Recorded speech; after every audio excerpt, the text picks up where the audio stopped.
Wesh les sorciers, Merlin ou bien?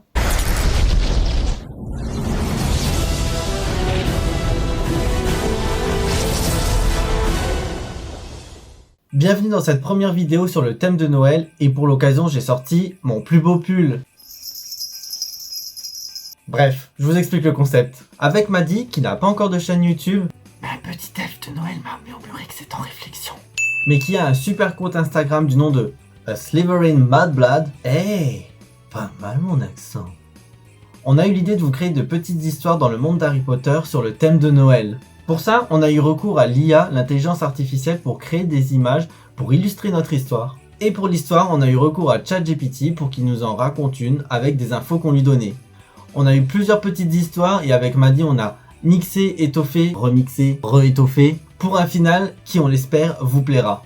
Bref, faut que j'arrête de parler et place à la première histoire qui est Le plus beau Noël de Dobby, un elfe libre. Il était une fois un elfe de maison du nom de Dobby. Autrefois au service du manoir de Malfoy, depuis qu'il avait été libéré par Harry Potter, Dobby travaillait désormais dans les cuisines de la plus belle école de magie d'Europe, Poudlard. Pendant les vacances de fin d'année, Dobby était toujours rempli de joie et d'excitation. Mais cette année, il avait décidé de rendre le Noël de Harry, Ron et Hermione encore plus spécial que les précédents.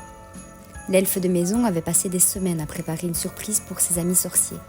Il était de tradition depuis des générations dans sa famille d'offrir une boule de Noël spéciale à quelqu'un de cher.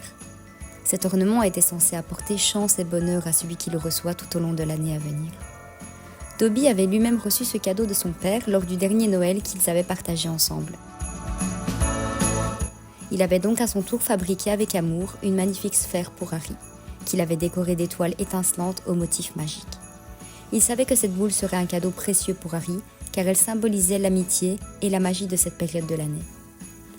Le soir du 24 décembre, Dobby offrit son précieux cadeau à son ami.